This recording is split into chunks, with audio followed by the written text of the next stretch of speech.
One man returned from Troy. Every sailor who followed him was gone. Some were killed by monsters. Some ignored direct orders. Some died because a commander chose pride, secrecy, or curiosity over caution. Odysseus became one of the greatest heroes in Western literature. But a question follows him all the way to Ithaca. Was he a hero who did everything possible to save his crew, or was he one of the main reasons they never came home? Welcome to Gods and Heroes Unveiled, where ancient myths reveal the choices hidden inside legendary journeys. Subscribe for more stories from the Odyssey, and stay until the end, because Homer's answer is far more complicated than either hero or failure. The question Homer never answers simply. The Odyssey begins by defending Odysseus and accusing his men at the same time. The poet says he struggled to save both his own life and the homecoming of his companions. Yet the crew perished through its own reckless decision to eat the cattle of Helios. That statement matters. Homer does not introduce Odysseus as a commander who deliberately destroyed his followers. But the poem also shows that leadership is more than issuing one correct warning at the end of a disaster. A commander shapes trust, chooses risks, controls information, and decides when curiosity is worth another person's life.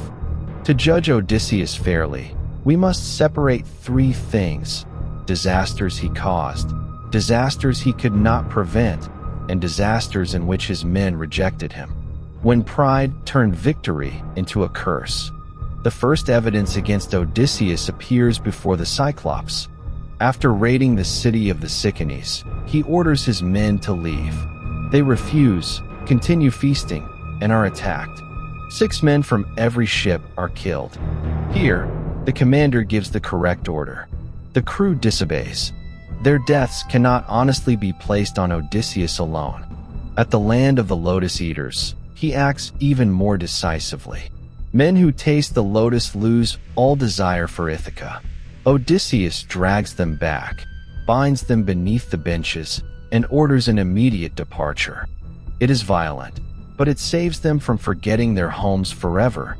Then comes Polyphemus. Odysseus' men want to take food from the cave and escape. Odysseus refuses. He wants to meet the owner and receive the guest gift required by sacred custom. That choice traps them with a cannibal. 6 men are eaten. Odysseus' intelligence then saves everyone still alive. He uses wine, the name nobody, the sharpened stake, and the sheep to defeat a creature far stronger than any human. The rescue proves his heroism. The moment after the rescue proves his flaw. From the ship, while his crew begs him to remain silent, Odysseus reveals his true name. Polyphemus calls upon Poseidon and asks that Odysseus return late, broken, and without his companions. Odysseus wins the battle and turns victory into a curse because he needs the enemy to know who defeated him. The crew's own fatal choices. Poseidon's anger explains the suffering that follows, but it does not erase the agency of the crew. Helios gives Odysseus a sealed bag containing the dangerous winds. For 9 days, Odysseus personally guides the ship. Ithaca becomes visible. Exhaustion finally puts him to sleep. The men decide that the bag contains treasure Odysseus is hiding from them. They open it, release the winds, and lose a homecoming that was already in sight.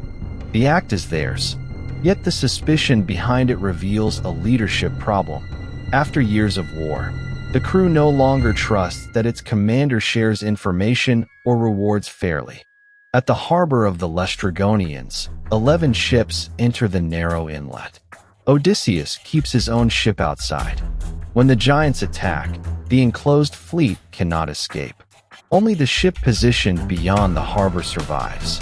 Was Odysseus selfishly protecting his own vessel, or was he the only captain cautious enough to avoid a trap? Homer gives no simple judgment. His caution saves one group, but it cannot save the others.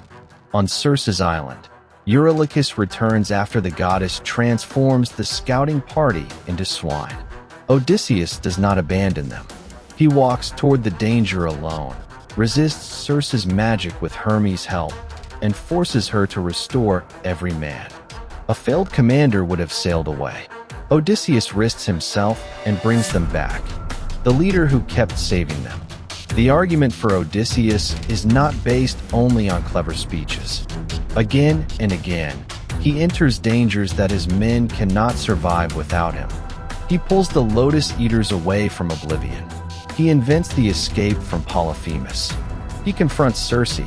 He travels to the underworld for knowledge that may guide the entire crew home. Before the Sirens, he follows a precise safety plan. The men seal their ears with wax. They bind Odysseus to the mast. Even while he begs to be released, they obey the earlier command and row beyond the song. This is successful leadership, curiosity controlled by preparation, authority supported by clear instructions, and a crew able to act when the commander's immediate words can no longer be trusted. But that success also reveals what is missing elsewhere. The crew performs best when the danger is explained and the procedure is specific. It collapses when information is hidden, rewards appear unequal, or Odysseus tries to carry every responsibility alone. The price of withholding the truth.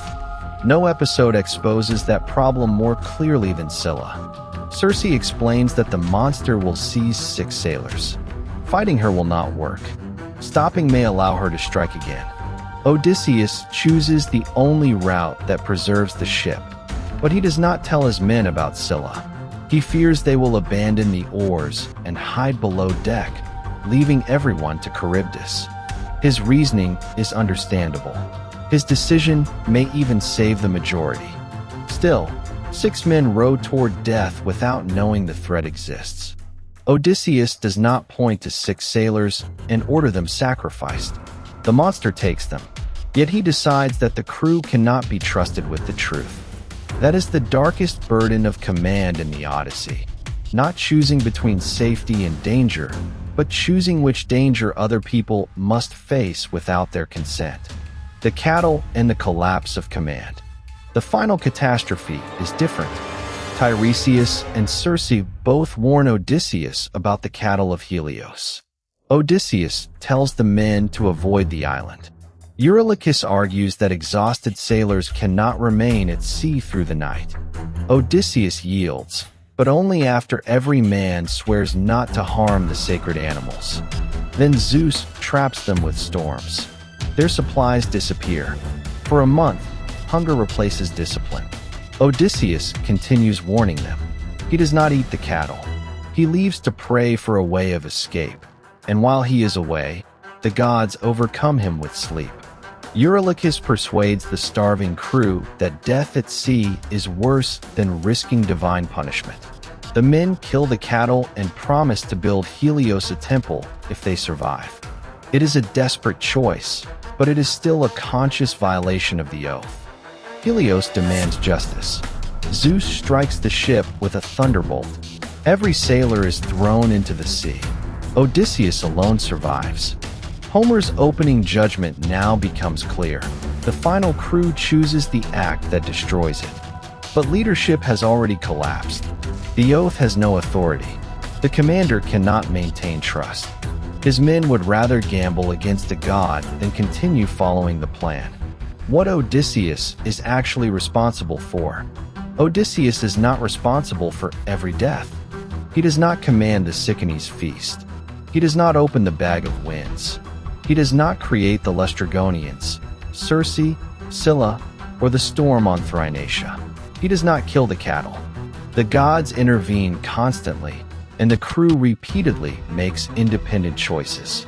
But Odysseus is responsible for avoidable risks. He enters the Cyclops cave against practical advice.